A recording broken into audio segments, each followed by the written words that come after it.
Hello guys! Hello! Aries, welcome dito sa aking channel. Kapalaran ni 888 Aries. Alamin natin kung anong messages, vibration, gabay energy para sa lahat ng Aries. Ito general reading, so pwede kang makaresonate. Gamitin mo ang iyong intuition sa panonood. General reading, Aries. Sanctuary and time out. Wow! Alam mo yung baraha mong itong April, related siya sa last week ng March mo. Na sinasabi sa'yo dito ng baraha na kailangan mo munang magpakalayo-layo, Aries. Or kailangan mo muna ng peace of mind. Kailangan mo ng contemplation, ng time alone, ng solitude, ng katahimikan. Gusto mong mapag-isa. Gusto mong or kung hindi mo naman gusto na mapag-isa, ito yung ina-advise sa'yo ng baraha. Kailangan mo mapag-isa, makapag-isip. Private, okay? Kailangan mo ng personal space, or ayaw mo muna makipag-deal sa mga tao sa paligid mo. Wala ka munang pakialam, or hindi ka daw muna dapat makialam sa mga bagay-bagay dyan sa paligid mo. Okay? So, spend time muna sa sarili. Me time muna ngayong April. Focus ka muna sa sarili mo. Sa self-love mo muna. Self-care.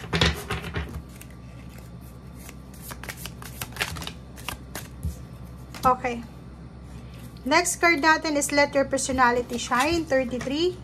So, nasa tamang direction ka. Kung gusto mong makapag-isa, go. Okay? And dito sinasabi na meron ka na kakayahan, meron ka ng skills na wala yung ibang tao. Okay?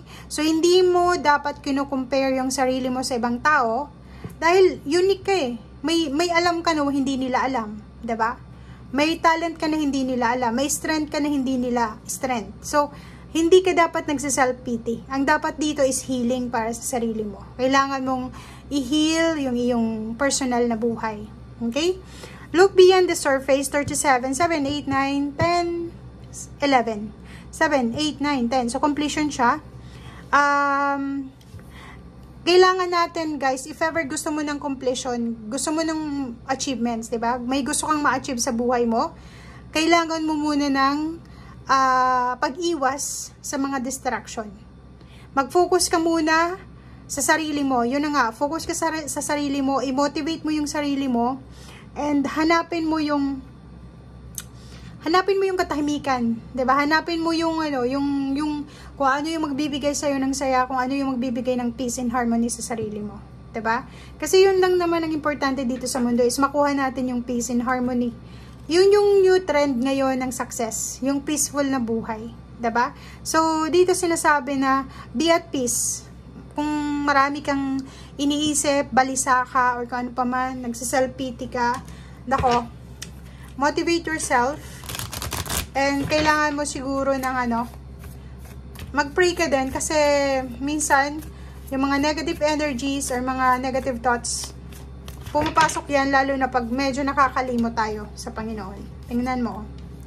Pwedeng nakaka-experience ka ng inggit. Yun ang kailangan mong alisin eh. Pero normal lang naman yun kasi tao ka. Kaya parang feeling mo, kino-compare mo yung buhay ng iba sa buhay mo.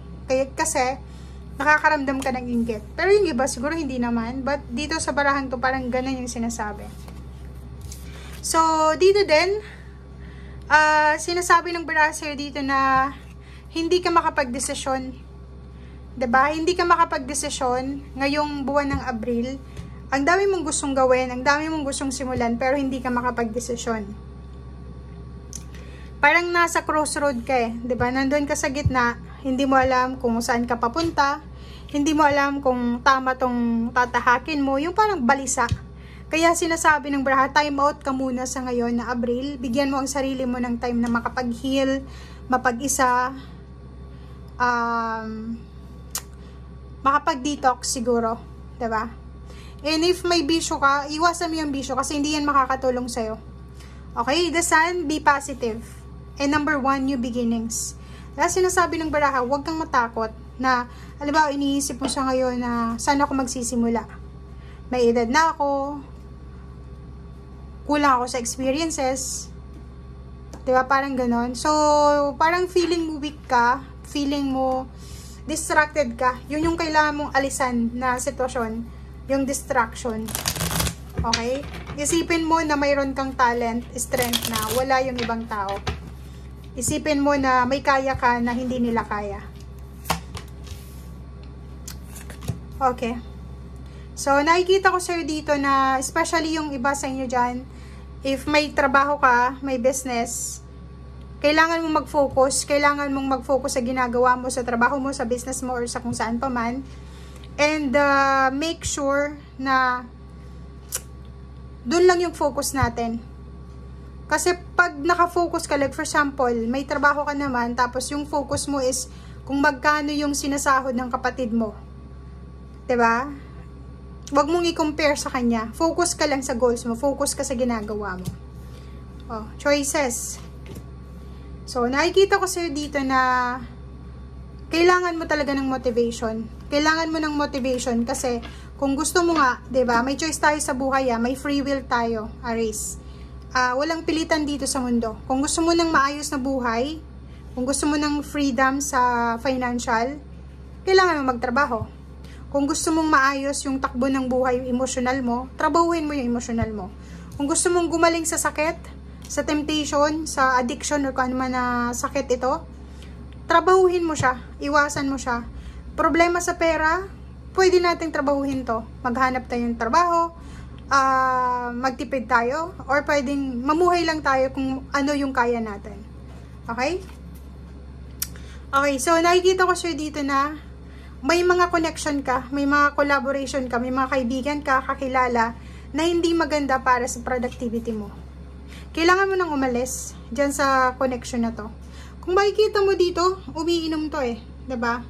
Pwedeng umiinom siya, or pwedeng nagtatrabaho siya, medyo siniself-sabotage siya yung sarili niya eh. So, umiwas ka sa taong yan. Umiwas ka sa mga collaboration, commitment na alam mo na hindi makakabuti sa'yo, lalo na sa future mo. Pagod ka, napapagod ka, or pwede kang mapagod sa buwan na to. Nakakapagod talaga guys yung sitwasyon mo. But, sinasabi ng baraha, may pag-asa. Ang tagal mo nang unemployed, ang tagal mo nang naghihintay ng promotion, salary increase, ang tagal mo nang naghihintay ng stability sa emotional, or kung ano pa man, nakakapagod yun, diba? Huwag kang mawala ng pag-asa kasi may darating eh. Pwedeng may mag-offer sa'yo ng work, may mag-offer sa'yo ng relationship, may mag-offer sa'yo ng kontrata. But make sure na kailangan buo yung loob mo dito. Okay? Kasi pag hindi buo yung loob mo, pwedeng mag-stay ka ng 1 day, 2 days, tapos mag-resign ka. So, kailangan buo ang loob mo. Okay? So, thank you guys and see you again. Bye!